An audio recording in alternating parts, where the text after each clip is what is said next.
The neon lights of Los Angeles bled through the windows of the Velvet Room, painting everything in shades of electric blue and desperate pink.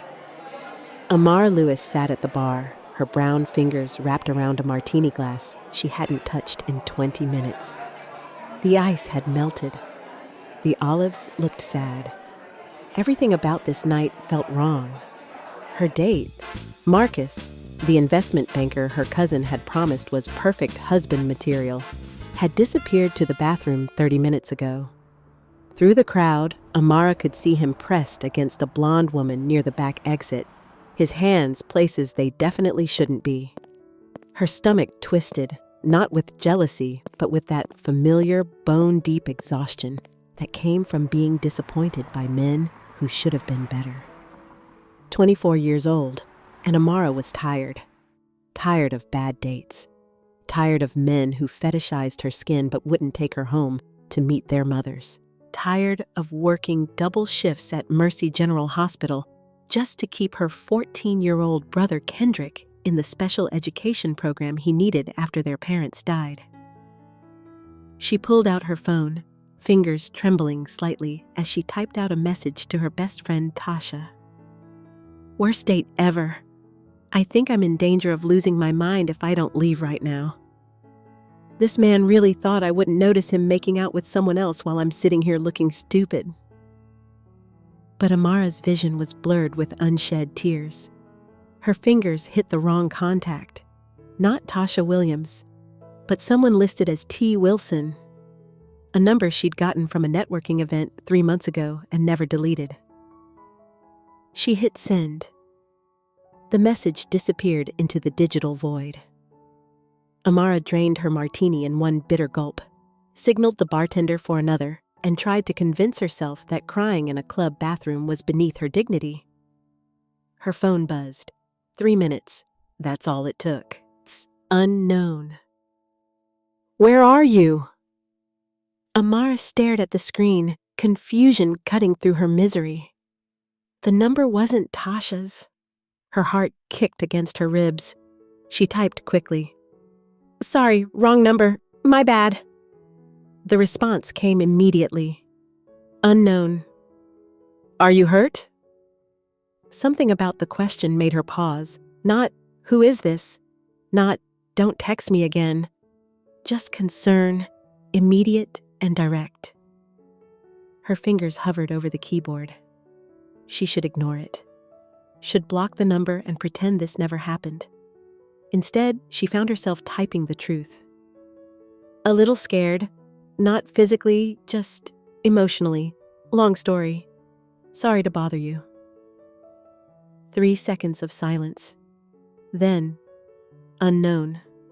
"I'm coming. Send me your location." Amara's breath caught. This was insane.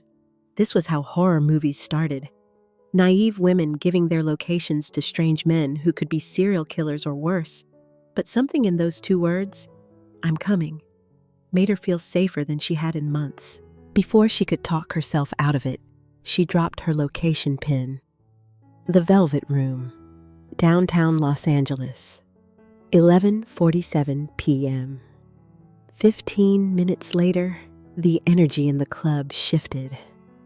Amara felt it before she saw it. The way conversations stuttered, the way heads turned toward the entrance like flowers following the sun. Or in this case, like prey animals spotting an apex predator. A man walked through the door, and the world rearranged itself around him. Ji-hoon Park was 26 years old and looked like violence had been refined into human form. 6 feet tall, shoulders that tested the limits of his black suit jacket, dark hair swept back from a face that could have been carved from ice. His eyes swept the room with the calculation of someone used to identifying exits, threats, and weaknesses in under 3 seconds.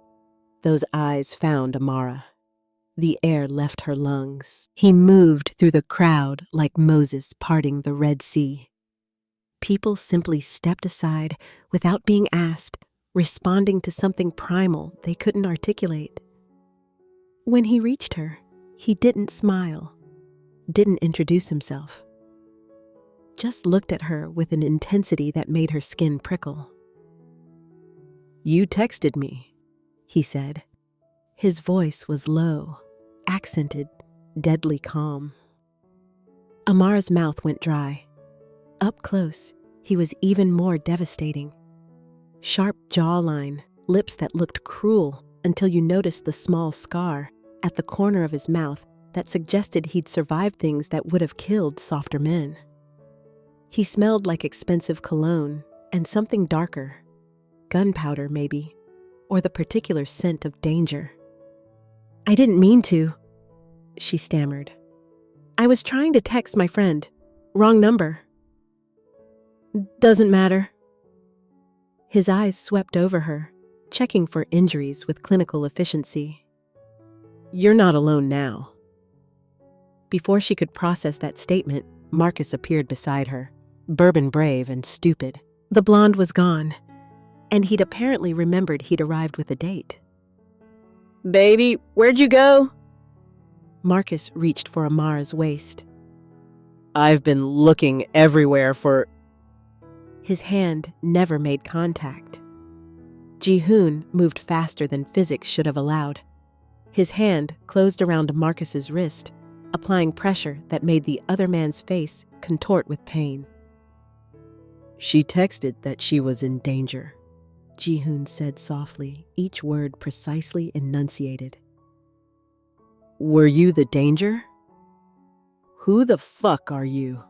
Marcus tried to pull away, failed. "This is my date. This is—" Ji-hoon's other hand came up, gripping Marcus's jaw, forcing eye contact. He said something in Korean, 3 sentences, spoken with the kind of cold authority that made the nearby bouncers take a step back. Amara didn't speak Korean, but she understood the message perfectly. "Touch her again, and what I do to you will require dental records to identify the body." Marcus went pale. He nodded once, jerky and desperate. Ji-hoon released him, and Marcus stumbled backward, disappearing into the crowd without another word. The entire interaction had taken maybe 20 seconds. The people nearby had witnessed it, but no one moved to intervene. They recognized something in Ji-hoon that Amara was just beginning to understand. This man was dangerous in ways that had nothing to do with fists and everything to do with power. "Get your things," Ji-hoon said, turning back to her. "I'll take you home." "I don't even know you." But Amara was already reaching for her purse. "No," he agreed, "but you trusted me enough to send your location. That means something." It did. She didn't know what, but it did. The Mercedes was exactly what she expected. Black, spotless, with leather seats that probably cost more than her monthly rent. Ji-hoon held the door open for her, a gesture that felt both chivalrous and possessive, then rounded to the driver's side. The engine purred to life. Classical music played softly through the speakers, something mournful and beautiful that she didn't recognize. "You didn't tell me your name," he said, eyes on the road. Amara Lewis." "Ji-hoon Park." He glanced at her. "Though most people call me something less polite." She believed it. Men like this didn't inspire affection. They inspired fear, respect, and grudging admiration. "What do you do, Ji-hoon Park?" She wasn't sure she wanted the answer. "I solve problems, usually permanently." The words hung in the air between them. Amara should have been terrified, should have demanded he stop the car and let her out. Instead, she felt oddly calm, like she'd just been told something she'd already known on a cellular level. "Are you going to solve me?" Her voice came out steadier than she felt. That earned her a glance, quick, assessing, intrigued. "No, you're not a problem, you're—" He trailed off, seeming to search for the right word. "Unexpected." They drove in silence for several minutes, Los Angeles bleeding past the windows in streaks of light. Amara studied his profile, the sharp nose, the hard line of his jaw, the way his hands gripped the steering wheel with controlled precision. "Why did you come?" she asked finally. "You don't know me. I could have been anyone." "You said you were scared." He said it like that explained everything. "And that matters to you? A stranger's fear?" Ji-hoon was quiet for so long she thought he wouldn't answer. When he finally spoke, his voice had dropped to something almost vulnerable. "My mother used to say that how a man responds when someone calls for help defines his character. She's been dead for 8 years, but I still hear her voice sometimes." Amar's heart clenched. She knew that feeling, the ghost of parental wisdom haunting you long after they were gone. "My parents died when I was 19, she said softly. "Car accident. I know what it's like to hear their voices." He nodded, just once, but it felt like understanding passing between them. Two people marked by loss, shaped by absence. When they pulled up in front of her apartment building in Echo Park, Ji-hoon killed the engine but didn't move to get out. He just stared at the building like he was memorizing every detail. "You live here alone?" "With my little brother.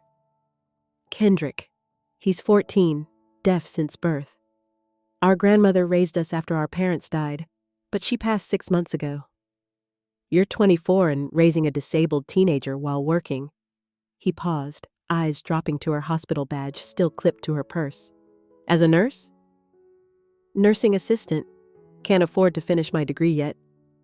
Kendrick's school costs more than my rent." She didn't know why she was telling him this. Maybe because he'd shared his own loss. Maybe because something about sitting in the darkness with this dangerous man made truth feel safer than lies. Ji-hoon turned to look at her fully, in the dim light from the street lamp. His features were all shadows and sharp edges. "You work how many shifts?" "Doubles most days, sometimes triples if they'll let me." "And you still went on that date. Why?" Amara laughed, bitter and tired. "My cousin says I need to start living. Says I can't just work myself to death taking care of Kendrick. Says I deserve happiness." She met his eyes. "She's probably right. Doesn't mean I know how to find it." Silence. Then Ji-hoon reached into his jacket. Amara tensed, stupid, instinctive fear that he was reaching for a weapon. Instead, he pulled out a phone. His fingers moved across the screen with practiced ease. "What are you—" "Giving you my number. The real one." He held out his phone, showing her the contact screen. "Save it. If you ever need anything, if someone bothers you, if you're scared, if you just need someone to show up, you text me. I'll come." "Why?" The question came out as a whisper. He looked at her like she'd asked him to explain gravity. "Because someone should." Amara didn't text him. Not the next day, or the day after that. She tried to forget about Ji-hoon Park and his dangerous eyes, and the way he'd said, "I'll come," like it was a promise carved in stone. But he didn't forget about her.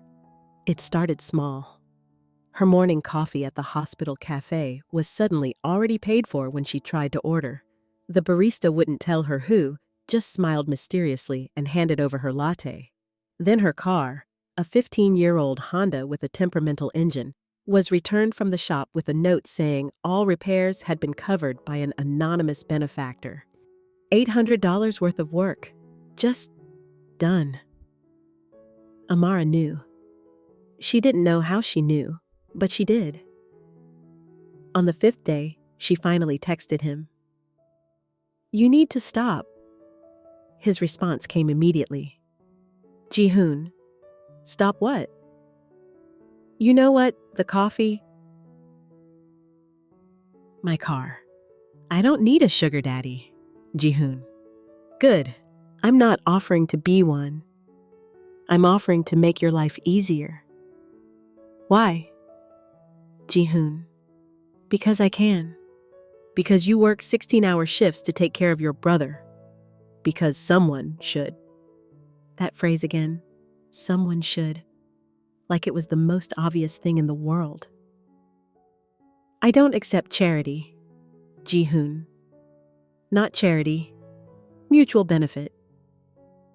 What do you get out of this? 3 minutes passed. Then, Ji-hoon. I get to know you're safe. Amara stared at those words until they blurred.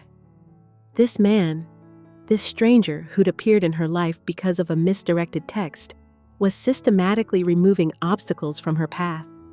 Not asking for anything, not expecting gratitude or reciprocation, just caring. In his own intense, overwhelming way. That night, as she was leaving her shift at 11 p.m., bone-tired and running on 4 hours of sleep, she noticed the car. Black sedan, parked across from the hospital entrance. Same car that had been there when she'd arrived for her morning shift. Her phone buzzed. Ji-hoon.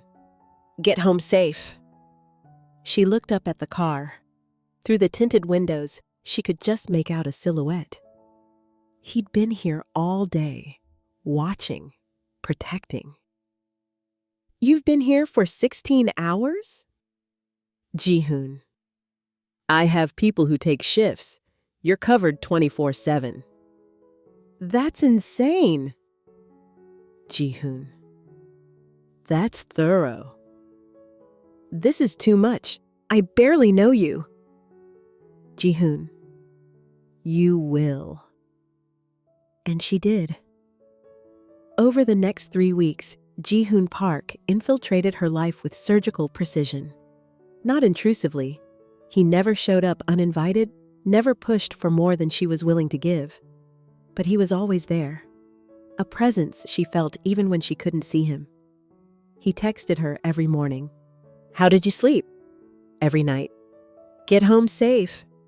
Little check-ins that became the rhythm of her days.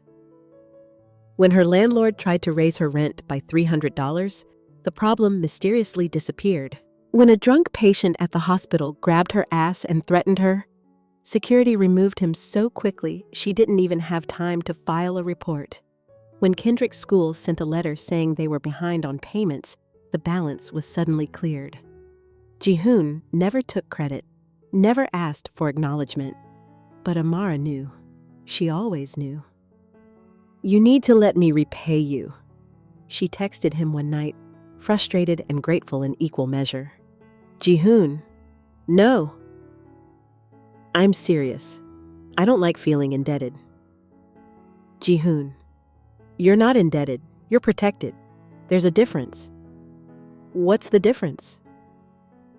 Ji-hoon. Debt requires repayment. Protection requires only that you accept it. And what do you want in return? Eventually, people always want something. The response took 5 minutes to come. Ji-hoon. I want you to stop working yourself to death. I want you to sleep more than 4 hours a night. I want you to have one day where you don't worry about money or bills, or whether you're failing your brother. That's not realistic. Ji-hoon. It is now. Let me take care of things, Amara. Reading her name in his text made her chest ache. She'd never told him to call her by her first name, but the formality between them had dissolved naturally, like sugar in a hot tea. I don't know how to do this. Let someone help, I mean. Ji-hoon, start by trusting me. And God help her, she did. 3 weeks after that first night, Amara finally agreed to see him again. Not because he pushed, but because she couldn't stop thinking about him. About the way he'd looked at her in the club. About the promises hidden in his text messages. About what it might mean to have someone like Ji-hoon Park in her life. They met at a small Korean restaurant in Koreatown, the kind of place with plastic chairs and fluorescent lighting that served the best kimchi jjigae in Los Angeles. Not fancy, not trying to impress. Ji-hoon was already there when she arrived, seated in a corner booth with his back to the wall, a position that let him see the entire restaurant. He stood when she approached, that small gesture of old-world courtesy at odds with everything dangerous about him. "You came," he said, like he'd expected her to change her mind. "You asked." "I've been asking for 3 weeks. I needed time to figure you out." His lips curved, not quite a smile, but close. "And? Did you succeed?" Amara slid into the booth across from him. "No, but I decided that's okay." They ordered food. Ji-hoon spoke to the server in rapid Korean, pointing to dishes on the menu that Amara couldn't read. When the server left, his attention fixed on her with that unnerving intensity. "Tell me about Kendrick," he said. She hadn't expected that. Most men asked about her job, her hobbies, what she did for fun, as if she had time for fun. But Ji-hoon wanted to know about the person who mattered most in her world. So she told him about Kendrick's quick humor and quicker hands, signing jokes faster than she could keep up. About how he was top of his class despite the world not being built for kids like him. About his dreams of becoming an architect, of designing buildings that were accessible and beautiful. "He sounds remarkable," Ji-hoon said when she finished. "He is. He's everything good that came from something terrible. Your parents' death." "Yeah," Amara traced patterns on the condensation of her water glass. "The drunk driver who hit them got 6 months, out in 3 for good behavior. Our whole world ended, and he served 90 days. She didn't know why she told him that. It wasn't something she talked about, the injustice of it, the rage that still simmered under her grief. Ji-hoon's expression didn't change, but something flickered in his eyes. Something cold and calculating. "What was his name?" "It doesn't matter now. It matters." Amara looked up, met his gaze, and felt a chill race down her spine. She saw it then. The violence he kept leashed. The capacity for retribution that he wore like a second skin. "Don't," she said firmly. "Whatever you're thinking, don't. He's not worth it. He took your family. And if you do something to him, you'll take yourself away from whatever life you're trying to build. It's not worth it." They stared at each other across the table, some silent battle of wills playing out in the space between them. Finally, Ji-hoon nodded once. "For you," he said, "not for him."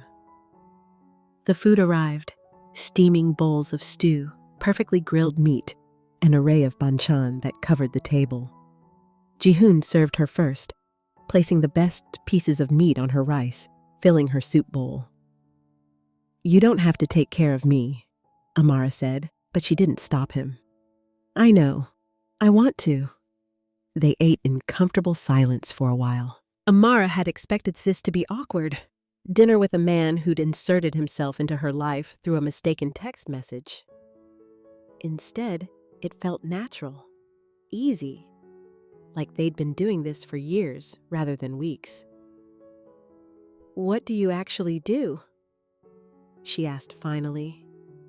"And don't say solve problems. Give me the truth." Ji-hoon set down his chopsticks, wiped his mouth carefully. "I run an organization, import-export, officially. Property acquisition, investment management, dispute resolution. And unofficially, everything your instincts are telling you. You're a criminal. I operate in gray areas. I provide services that people need but can't obtain through legitimate channels. I protect my people, and when necessary, I eliminate threats. He said it calmly, like discussing the weather. Does that change things? Amara should have said yes. Should have stood up and walked out and blocked his number and returned to her safe, exhausting, overwhelming life. Instead, she asked, "Do you hurt innocent people?" "No." "Children?" "Never." "Women?" "Only if they're trying to kill me first." She believed him. Maybe that made her naive, but she did. "Then no," she said quietly. "It doesn't change things." Something shifted in Ji-hoon's expression. Relief, maybe, or surprise. "Why not?" "Because you showed up when I needed help. Because you've made my life easier without asking for anything in return. Because you listen when I talk about my brother instead of trying to get in my pants." She leaned forward. "Because whoever you are in your world, you've been nothing but good to me and mine." "I'm not a good man, Amara."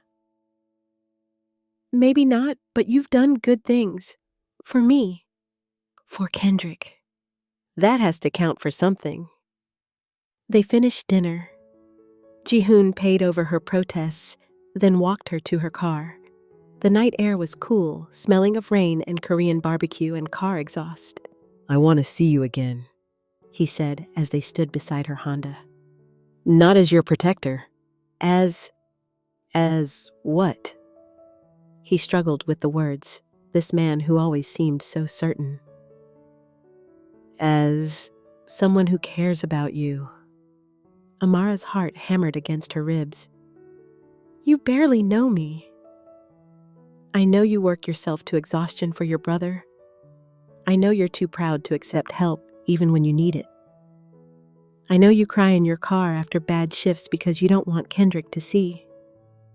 I know you put everyone else first and yourself last." His hand came up, fingers brushing her cheek. "I know enough." "How do you know about the crying?" "The man who watches you in the evenings reports everything. He's paid to keep you safe, not to invade your privacy, but..." Ji-hoon's jaw tightened. "I needed to know you were okay." She should have been creeped out, violated. Instead, she felt something else. Seen, known, protected in a way that went beyond physical safety. "This is crazy," she whispered. Probably. "You're dangerous." "Yes. I should run." "You should." His thumb traced her cheekbone. "But you won't." He was right. She wouldn't. The relationship, because that's what it was, even if neither of them could quite admit it, evolved slowly. Ji-hoon was patient in a way that surprised her. He didn't push for more than she was willing to give. Didn't demand her time or attention or body. He just existed in her orbit, making things easier, being present. Their second date was at a botanical garden. Ji-hoon picked her up on her rare day off, drove her to the Huntington Library with its sprawling gardens and quiet paths. They walked for hours, not talking about anything important, just movies and books and childhood memories. Amara learned that Ji-hoon had grown up in Seoul, that his mother had died of cancer when he was 14, that his father had been both his teacher and his tormentor. She learned that he liked classical music and horror movies, that he drank his coffee black, but his tea with honey, that he'd killed his first man at 16. He told her that last part while they were sitting by a koi pond, watching the fish create ripples on the surface. "I should probably feel more guilty about it," he said, his voice emotionless. "But he was going to kill my father, so I killed him first." Amara didn't pull away, didn't judge. She just asked, "Do you regret it?" "No, but I regret that 16-year-old me thought it was normal, that violence was just part of life, like eating or sleeping. And now? Now I know it's not normal, but it's what I'm good at." He turned to look at her. "It's who I am." "Who you were made to be," Amara corrected, "not who you chose to be." "Is there a difference?" "I think there has to be. Otherwise, none of us have any hope of being better than our circumstances." Their third date, Ji-hoon brought Kendrick. He'd asked first, "I want to meet your brother, if you'll allow it." And Amara had agreed with more nervousness than she'd felt in years. But Ji-hoon had learned basic ASL, not fluently, but enough to sign "nice to meet you," and "your sister talks about you constantly." Enough to make Kendrick's face light up in a way Amara hadn't seen in months. They went to the Griffith Observatory, where Ji-hoon hired a private guide who was also deaf. Watching him interact with Kendrick, patient, engaged, actually listening to a teenager's rambling thoughts about space and physics, something inside Amara cracked open. This man, this dangerous, violent, powerful man, was sitting on a bench signing slowly about constellations because it made her little brother happy. On the drive home, after they'd dropped Kendrick off, her brother had signed "I like him" before disappearing into his room. Ji-hoon parked outside her building but didn't turn off the engine. "He's a good kid," Ji-hoon said. "The best. You've done an incredible job with him. I'm terrified I'm screwing it all up. That he'll be 25 and in therapy talking about how his sister tried her best, but it wasn't enough." Ji-hoon took her hand. His palm was warm, calloused. "He won't, because you're not just trying. You're succeeding." Amara felt tears prick her eyes. "How do you know?" "Because he looks at you the way I looked at my mother. Like you're the person who hung the moon and all the stars." And then, because she couldn't help herself, because everything in her life was already complicated, so what was one more impossibility? She kissed him. It wasn't gentle, wasn't tentative. 3 weeks of tension and fear and longing poured into that kiss. Ji-hoon made a sound low in his throat, his hand coming up to cup the back of her neck, holding her close as he kissed her back with desperate, controlled intensity. When they finally broke apart, both breathing hard, his forehead rested against hers. "Amara," he breathed, like her name was a prayer. "Don't tell me this is a bad idea," she whispered. "I already know." "It's a terrible idea." But he kissed her again, slower this time, deeper. "You're going to break my heart." "No, you're going to break mine when your world catches up to us. Then we'll just have to make sure it doesn't." For 6 weeks, they existed in a bubble. Amara worked her shifts, Ji-hoon ran his organization, and in the stolen hours between, they built something fragile and beautiful. He never pressured her for sex, never made demands, just showed up when he said he would, remembered the things she told him, integrated himself into her life with such care that Kendrick started asking when Ji-hoon-si was visiting again. But bubbles don't last, especially not in worlds like Ji-hoon's. The first crack appeared when Amara was leaving her shift. It was 2 a.m. and the parking garage was nearly empty. Her car was on the 3rd level and she was exhausted to the point of delirium. A man stepped out from between cars. Not just any man, someone dangerous. She knew it instantly, the way prey animals know when a predator is near. He was Korean, maybe 30, with dead eyes and a smile that made her skin crawl. "Amara Lewis?" he said, her name accented but clear. She didn't answer, just kept walking, keys gripped between her fingers like a weapon. "Ji-hoon Park's little pet, you're prettier than I expected." That made her stop. Turn. "Who are you?" "Someone who wants to send a message to your boyfriend." He pulled something from his pocket, a knife, long and wickedly sharp. "Nothing personal." Amara's mind raced. The panic button Ji-hoon had given her was in her purse. Her phone was in her pocket. The elevator was 30 feet away, too far. She opened her mouth to scream. That's when the man fell. Just dropped to the ground like someone had cut his strings. Behind him stood one of Ji-hoon's men. She recognized him as one of the drivers. He was holding something that looked like a taser, his expression professionally blank. "Miss Lewis," he said in accented English. "Please come with me. It's not safe."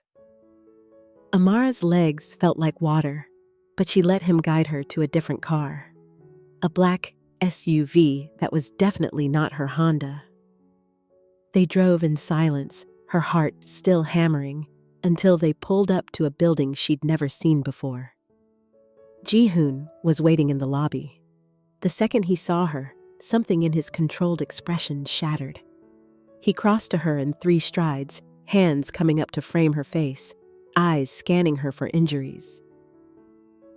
"Are you hurt?" His voice was raw. "Did he touch you?" "No. Your guy stopped him." "Fuck." Ji-hoon pulled her against his chest, holding her so tightly she could barely breathe. She felt his heart racing, felt the tremor in his hands. "Fuck, Amara, I'm sorry. I'm so fucking sorry." "Who was he?" Ji-hoon pulled back, his jaw tight. "Competition. Someone who thinks hurting you will hurt me." "Will it?" His eyes met hers, and what she saw there made her breath catch. "Yes." "Then they're right." "Which is why you can't go home tonight, or tomorrow. Not until I've handled this." "Ji-hoon, someone just tried to kill you to get to me." His voice cracked on the last word. "Do you understand? This is what I was afraid of. Why I shouldn't have let this happen." "Let what happen?" "This. Us." He gestured between them helplessly. "You becoming something I can't afford to lose." Amara's heart was breaking and soaring at the same time. "And if I don't want to walk away?" "Then you're risking your life. Kendrick's life. Everyone you care about becomes a target." "So what do we do?" Ji-hoon looked at her for a long moment. Then, with the kind of resignation that felt like defeat. "We end this before someone actually succeeds in hurting you." Amara didn't go back to her apartment. Ji-hoon set her and Kendrick up in a safe house, a beautiful condo in Westwood with 24/7 security and enough amenities to make her uncomfortable with how much money he was spending. "Stay here," he'd said, his hand cupping her cheek. "Stay safe. And when this is over, when I've eliminated the threat, we'll talk about what comes next." "And if what comes next is more threats? If there's always someone wanting to hurt me to hurt you?" His silence was answer enough. For 3 days, Amara lived in luxury and misery. Kendrick loved it. The big TV, the fast internet, the security guard who knew sign language. But she felt like a bird in a gilded cage, pampered and trapped in equal measure. Ji-hoon texted constantly. "Are you okay? Do you need anything?" I'm taking care of it." But he didn't visit, didn't call. was systematically removing himself from her life while simultaneously wrapping her in protection. On the fourth day, Amara had enough. She found his address. Not hard when you're sleeping in a place his people had arranged. The penthouse in downtown LA, all glass and steel and commanding views of the city he controlled. She showed up at 11 p.m., walked past security who clearly recognized her and had probably been ordered to let her through, and took the elevator to the top floor. Ji-hoon answered the door in a white dress shirt, sleeves rolled up, looking exhausted and beautiful and surprised. "Amara, you shouldn't be here." "Probably not." She pushed past him into the apartment. It was exactly what she'd expected. Minimalist, expensive, impersonal except for a few photos. His mother. A younger version of himself with an older man who must have been his father. "I'm handling the situation," he said, closing the door. "You just need to be patient." "I don't want to be patient. I want to have a conversation." "About?" "About you pushing me away because you're scared." His jaw tightened. "I'm not scared. I'm being practical." "You almost died, but I didn't. Your people protected me, like you promised they would. This time, next time, they might not be fast enough." Amara turned to face him fully. "So what? I'm supposed to go back to my life like you never happened? Pretend that the last 6 weeks were nothing?" "It would be safer." "Fuck safer." The curse felt good coming out of her mouth. "I've been safe my whole life. Working myself to death was safe. Never dating anyone seriously was safe. Keeping everyone at arm's length so they couldn't hurt me was safe." She moved closer to him. "And then you showed up and made me feel things I didn't think I deserved to feel."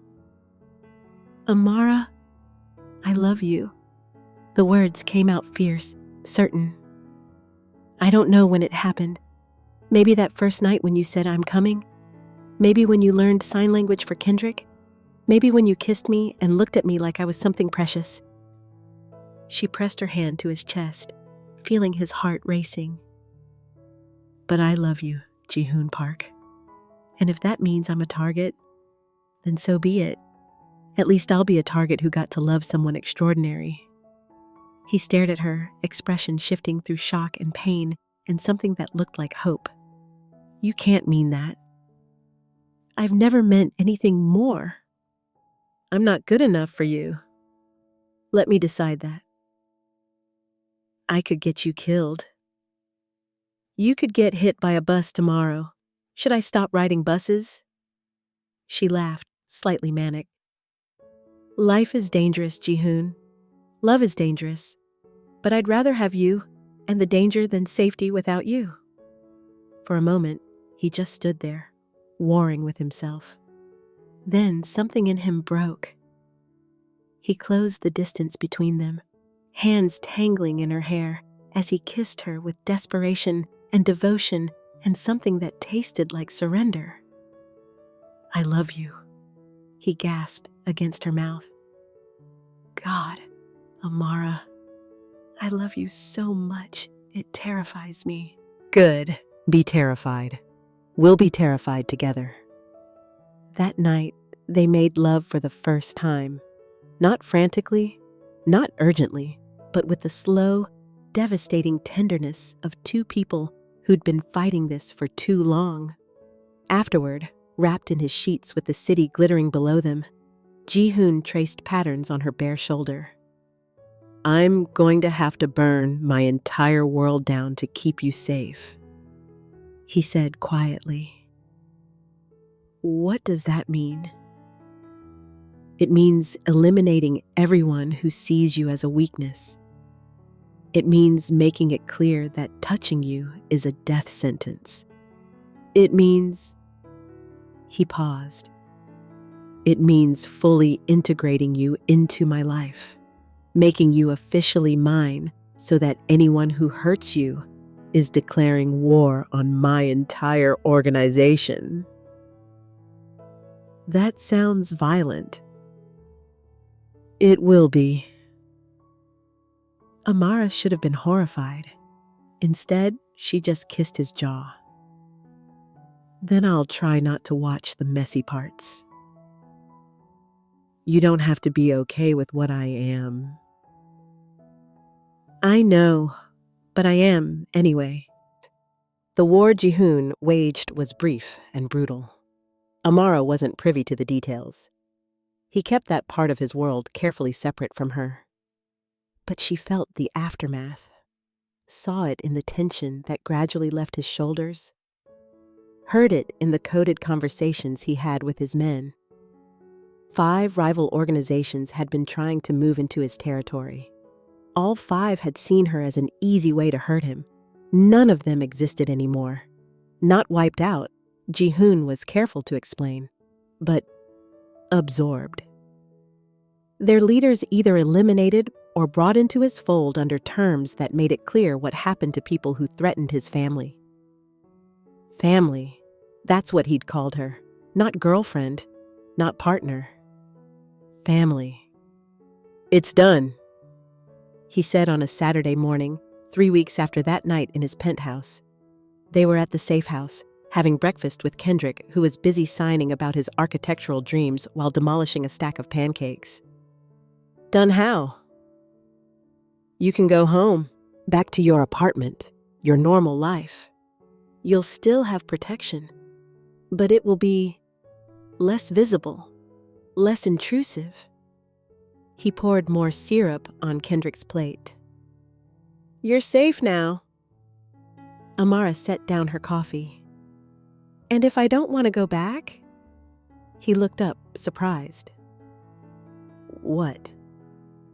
My lease is up next month anyway. Kendrick's school is just as close from here as from my old place. And honestly, she glanced around the condo that had become unexpectedly homelike over the past weeks. I'm tired of living paycheck to paycheck, tired of working myself to death, tired of pretending I don't want the help you're offering. You want to stay here? I want to be with you. If that means living here, fine. If that means somewhere else, fine. But I'm done fighting this. She reached across the table, taking his hand. I'm all in, Ji-hoon. If you'll have me. Across the table, Kendrick signed rapidly. Finally. You two are so obvious. Amara laughed. You knew? Please. He looks at you like you're the sun. You look at him like he's everything. Even deaf people can see that. Kendrick grinned. Also, he asked me if it was okay if he dated you, like weeks ago. I said yes. Amara turned to Ji-hoon, eyebrows raised. You asked my 14-year-old brother for permission? Ji-hoon had the grace to look slightly embarrassed. He's your family. His opinion matters. And what did you sign? That I cared about you. That I wanted to make your life better. That I would protect both of you. He shrugged. He asked if I was in the mafia. I said yes. He asked if that meant we'd be rich. I said yes. He signed, okay then. Kendrick laughed. The silent, full-body laugh of someone who found the world ridiculous and wonderful. I like him. He's honest. That's one word for it, Amara muttered, but she was smiling. 6 months later, Amara enrolled back in nursing school. With money no longer a strangling concern, she could afford to cut back her hours, focus on actually finishing her degree. Ji-hoon had offered to pay for everything, tuition, books, living expenses, but she'd compromised. She'd cover what she could with her reduced work schedule. He could handle the rest. Think of it as an investment, he'd said.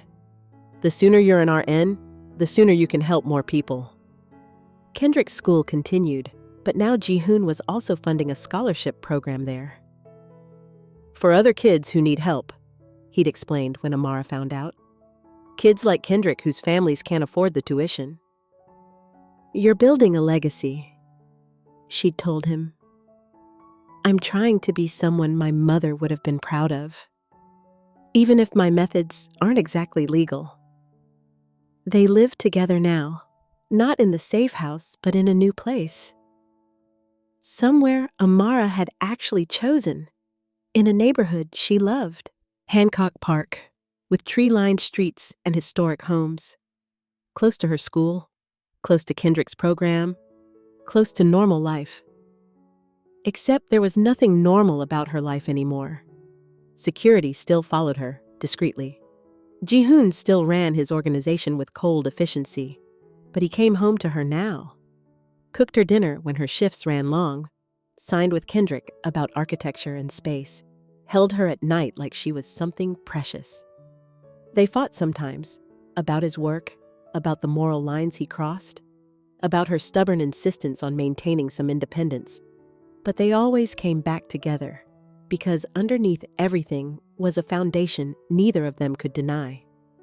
They loved each other. Wholly, desperately, impossibly. On a Thursday night in June, 6 months after that first mistaken text message, Ji-hoon came home with a small box. Don't panic, he said, which immediately made Amara panic. It's not what you think. Then what is it? He opened the box. Inside was a necklace, delicate, silver, with a pendant shaped like a compass. So you always find your way, he explained, even when the path isn't clear. Amara felt tears prick her eyes.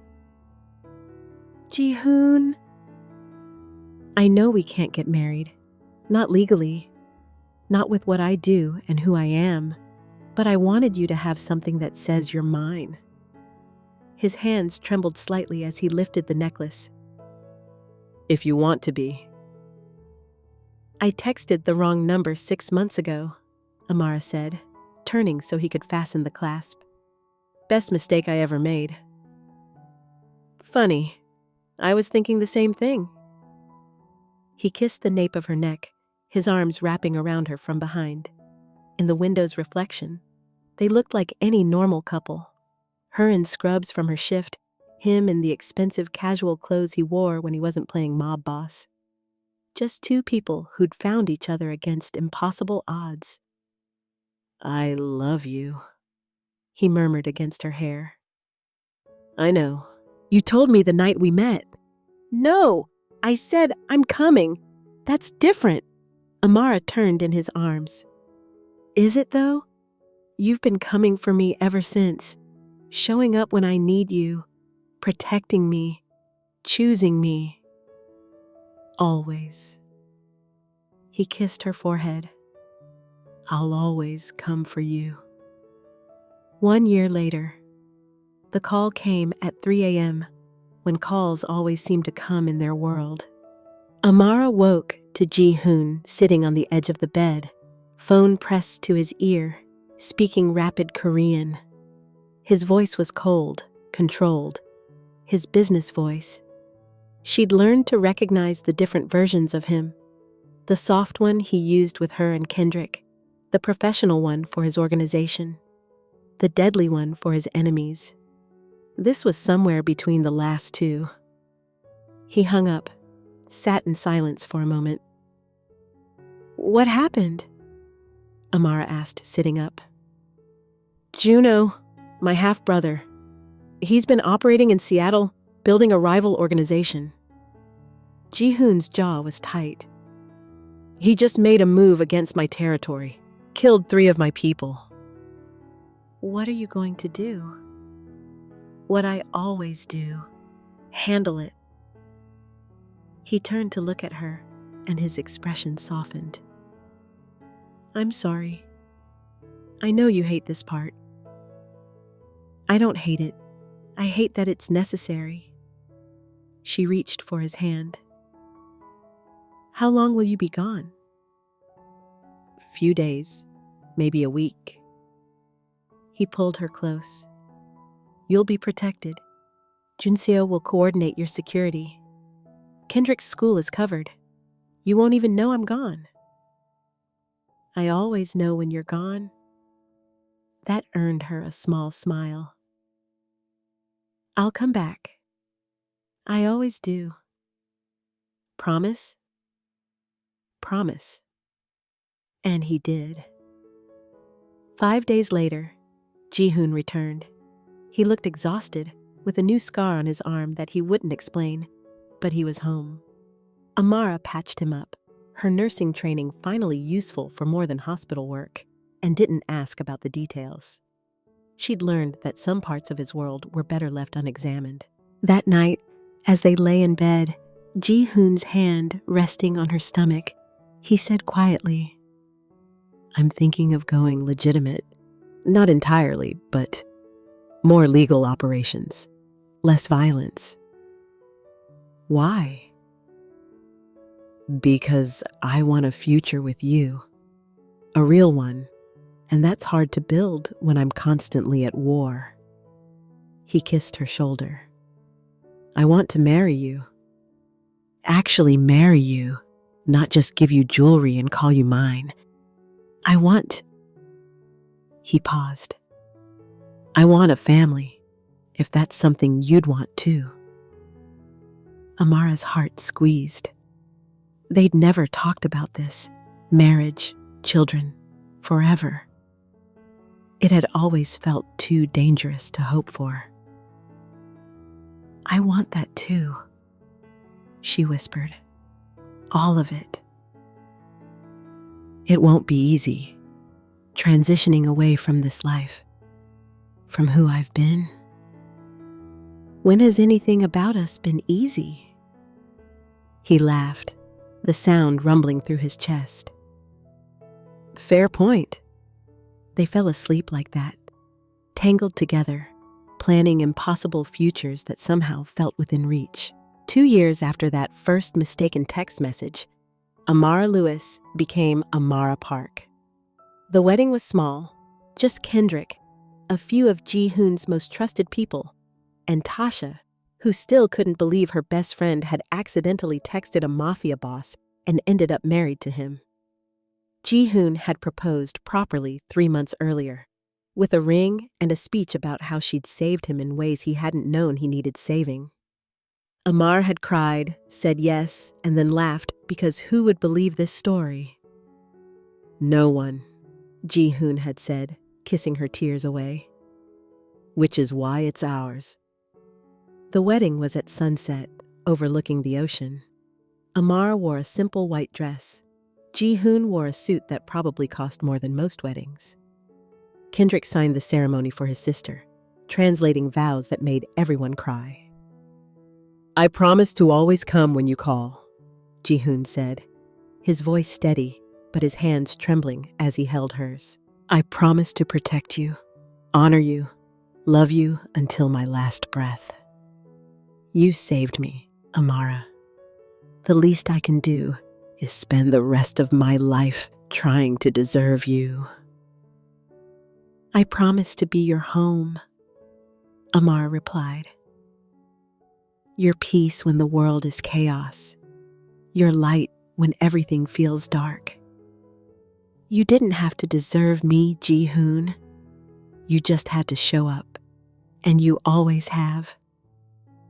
They kissed as husband and wife while the sun set fire to the ocean behind them, and Amara thought about that night in the club, about typing out a message to the wrong number, about a man who'd said, I'm coming, and had never stopped.